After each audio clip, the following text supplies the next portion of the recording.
to Horsesmouth's July monthly marketing meeting. I'm Sean Bailey, editor-in-chief at Horsesmouth. I'm here with Devin Kropp, our associate editor who runs our turnkey marketing program known as Advisor Client. In our monthly marketing meetings, we like to talk first and more broadly about marketing topics that advisors should be thinking about this time of the year. And once we have a conversation and get rolling, as we move through our meeting, our interests narrow down to very specific things that we're having advisors in our Advisor Client Turnkey Marketing Program do for the next 4 weeks and looking ahead to the next 4 weeks after that, so that we're always planning and always thinking ahead. But back to the top of the funnel, so to speak, Devin. Well, we're talking more about CPAs and marketing your CPE workshops. What's going on with that?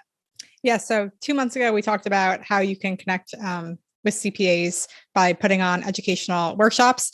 And now we kind of want to go back to that topic and talk about, okay, that's great. Maybe you've gone through the presentations, you're ready to present, how can you get CPAs to these events? And we want to talk about different methods that our advisors have used to kind of, have success with these events and, build relationships with existing CPAs, but also, be connected with new CPAs in their area that they have been trying to prospect for some time now. So we want to talk about the different methods you can use to get people to either your in-person CPE or webinar events.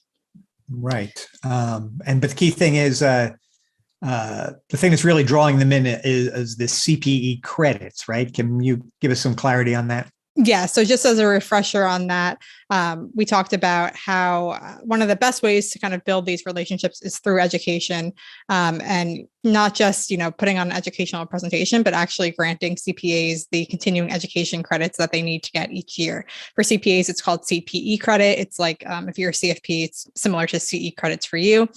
The number of credits each CPA needs per year varies per state, but all CPAs need a certain number per year to continue practicing as a CPA. So we talked back, in May about how you can become a sponsor in your own state or through the National Association State Board of Accountancy and give these presentations to CPAs on your own.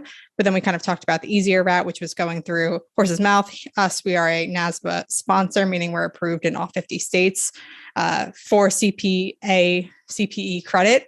And we have plenty of presentations and materials that have gone through the approval process. So advisors can give them kind of on our behalf and grant their CPAs credit for attending, which has been a great way to build relationships with CPAs. We've seen through advisors who have done series of these events, who do them every single year.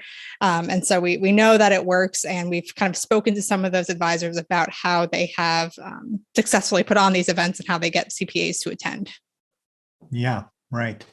Good. So what are some of the tactics that people deploy to connect with CPAs in their area and get them to come in for the event or go to their location for the event?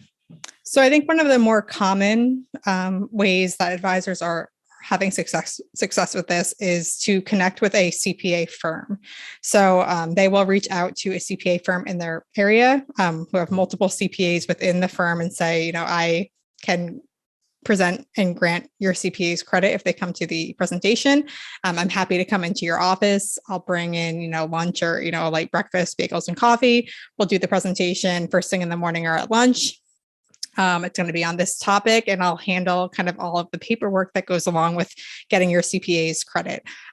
All these firms have CPAs who need to have this credit again on a yearly basis. And having someone come in and give that presentation is, beneficial to them because they can make sure that their CPAs are getting the credit. The CPAs don't necessarily have to go anywhere. Maybe you do it in their conference room. It's really easy. You just have to kind of give them the marketing flyer, go and do the presentation, follow the standards that we lay out. And you can have success there. And usually what I've seen with advisors who have taken this route is that after one presentation, the CPA firm will say, can you come in and do this on other topics? So you could potentially do an entire series for a CPA firm where you're granting them, 5 or 6 credits every single year on different topics that we have in the library or that you choose to do on your own.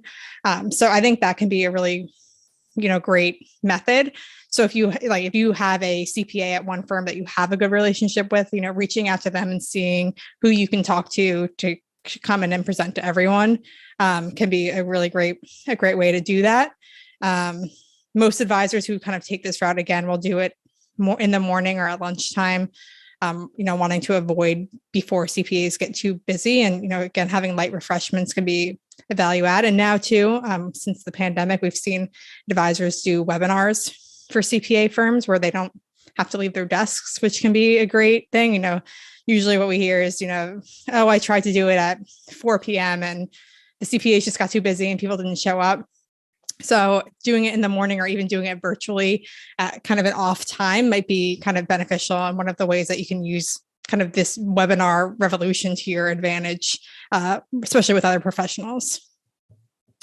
Yeah, I like that relating to the webinar approach as well, because we've seen it. Well, there's two things I like. One is the webinar approach in general, now applying it to the CPAs. But the other thing that we've seen where advisors have been very successful with webinars in general is to put on a series because people, they hear one, they like it. Sometimes prospects are, they're shopping for a new advisor, whatever the case may be. And so the multiple exposure around different topics tends to really build your credibility and your trust with these folks. And I believe that it would be the same if you ended up doing a series for CPAs in your area as well. So I think that's a good approach. How can people build a CPA, marketing list? What should they be doing on that front, Devin? That's a great question, and something that we go through in our advisor CPA program. We do a 4-part webinar series every year where the goal is to really build out your CPA list and build out a CPA marketing plan. One of the key components of that is, how do you start building a list if you don't really have a CPA list to begin with? So some of the things that we recommend to start with is, number one, go through your client list, and you need to know who all of your clients' CPAs are. You need to ask your clients who their CPAs are, and you need to start, figuring out how you can be introduced to them, whether the client wants to introduce you themselves, or if you say to them, is it okay if I reach out to your CPA on your behalf? Some advisors, will just kind of send an introductory message, but we've also seen advisors who have kind of taken on the tax planning topic and reached out to CPAs in a kind of way of, I want to help our, co-client here with their tax planning, and I want to make sure you're in the loop too. After tax season is over, can we meet all together and talk about the tax plan and do it that way? So number one, looking at your client list and figuring out who their CPAs are. There's likely to be overlap, right, of your clients who use similar CPAs. So number one, that's our number one recommendation. You already have something in common with them, especially if you can provide some sort of resource to them, being, helpful during tax season, or talking about, making sure you're collaborating with them to make sure they have the paperwork they need. Can be a really great way to kind of build that relationship there. Then just, looking in your geographical area too. I can't tell you how many advisors will say like, oh, I connected with this CPA because they work in the same office building that I do, and I didn't even know until I started kind of looking around. So that's another option, kind of looking just in your community and seeing again who is there. I think putting on these events is a good way to connect with those CPAs, because maybe they're a little bit colder to you than having a client in common. We also have advisors who will do kind of like joint presentations with CPAs for their clients in general, another way to kind of build that connection there.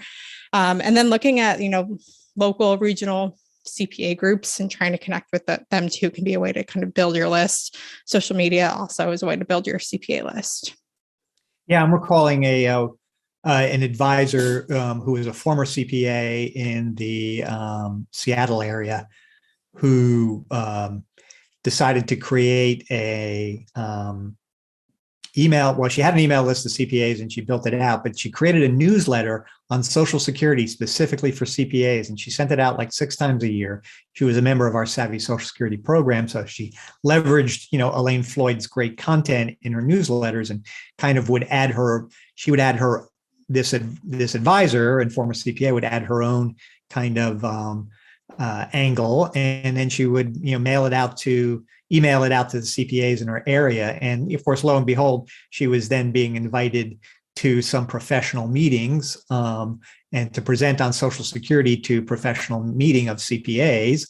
And then what happens after that? Oh, can you come in and do this for my own clients at a client event? So there are a lot of interesting and different ways to connect with people, connect with CPAs around this topic. So speaking of connecting, what about the social media approach? Yeah, so there's one advisor in particular that we did a case study with who really leaned into building out these CPA relationships. And what he did, which I thought was really interesting, was he was really into using LinkedIn to connect with new CPAs. He had a CPA list, but he wanted to make sure that he was, meeting new CPAs on a regular basis. So he actually used what is called the saved search feature on LinkedIn and basically set demographics on LinkedIn saying, I want to be notified when a new CPA, moves within 15 miles of the location that I set. And so he would get like a report on a monthly basis from LinkedIn of any new possible connections that fit those demographics. And when that came in, he would send them a message. He was putting on CPA events on a regular basis. So he always had something to invite these new CPAs to and would say, welcome to, the neighborhood, or, we haven't connected in the past. I'm putting on this event. You're more than welcome to come and you'll get CPE credit for attending. Because another method we see is instead of going to the CPA firms and putting on the presentation is putting on your own event and then inviting CPAs from, different, areas of your life that, whether it's your CPA list or just CPAs in the community. You can do it in your office or, a neutral location like a library or a community center. And so he would use LinkedIn to connect with these CPAs, message them, and then be able to kind of take the conversation offline by inviting them to an event. Again, building that knowledge and trust and showcasing different topics that he could be a referral source on. But he primarily used LinkedIn to do it. Separately from that too, you could very easily run LinkedIn ads targeting CPAs. LinkedIn is especially good to target different industries with your ads, right? You can do that on Facebook as well. But I think when you want to educate other professionals, LinkedIn kind of has an advantage there because people are already looking for those business connections on LinkedIn, where Facebook is more of a social, personal thing still. And so I think if you want to advertise your particular educational events for other professionals, LinkedIn is a great place to do that. So if you're thinking about experimenting with LinkedIn ads, if you want to be connecting with CPAs, throwing some ads out there for your CPA events to CPAs in your area, I think can be a great place to get started, and you might see some good success there. But you can also use, organic things too. There are CPA groups on LinkedIn that you can kind of tap into and let them know you're putting on an event, CPE credits available, or just, meet new CPAs that way too. Right. Yeah. Definitely the local and regional CPA groups are something you'll want to pursue if they're in your area, for sure. They're always looking for speakers too. So, right. They want, again, to provide their members with value, and having you come in and be able to give credit and they don't have to do the work of that. It's great. And if you do a good job, you're probably going to be invited back for future events. So it's once you kind of get your foot in the door, you can kind of be there, meeting new CPAs who come into those groups as well. Yeah. And of course, we've seen in recent years, only a small percentage of advisors really go after this angle of pursuing CPAs in an aggressive way. I mean, in a forward way, and but they succeed. And certainly at Horsesmouth, with our advisor CPA program that you run, we have really all the tools that you need to get up to speed fast and start executing on this. Most of your competitors aren't thinking about doing it, so it's something that you should probably look into if you think it's valuable to have a strong strategic alliance network that includes CPAs in your area. But so now we get to the part of our monthly marketing meeting where we're discussing specific advisor client campaigns that we have teed up for people to do in the month of July. Devin, what's going on this month? So our theme is caregiving. We have a ton of article reprints. Again, those are FINRA reviewed pieces that you can personalize with your photo, your logo, your contact information. We have them on tons of different financial topics. We have a whole library on caregiving in particular, but we pick one per month that we recommend that you send out at a minimum. So this month it's understanding guardianship for older adults, starting the caregiving process there, making sure you know kind of the rules around guardianship if that's something that clients find themselves in that situation where they need to be a guardian to an older adult. Some of kind of the things that they need to know there. But we have a ton of other reprints on the topic of caregiving, all about starting the caregiving conversation before there's an emergency or before there's a crisis with the whole family or with whoever's involved, so that everyone's on the same page at the same time. So we have tons of article reprints on that. If you want to build a whole drip campaign on it, you could. For our master members, we have our caregiving presentation that you can go out and give. Again, all about kind of preventing a situation around a crisis where there's no plan in place, having that plan be in place before something like that happens. So that's kind of our caregiving angle on it. And then we also have our key planning and investment deadline postcard for the summer months that covers kind of key dates that everyone needs to know for July, August, and September. Again, you can personalize it with your information, send it out in the mail. People put it on their fridge. Just a nice communication touch for the summer. Yeah, good. And then looking ahead to August, because we always want to keep thinking about, what's just over the horizon. What do we got on tap for August? August is back to school, college planning. Again, we have a lot of resources on college planning, but our kind of chosen piece for the month is filling the FAFSA, do it soon, do it right. That's, the financial aid form that's due in the fall. So getting something out in August, that's going to help clients get ahead of that process is a good time to be talking about that and not waiting until it's due to be sending that in. So it kind of covers some things that people will want to know if they haven't gone through the process before, or even if they have.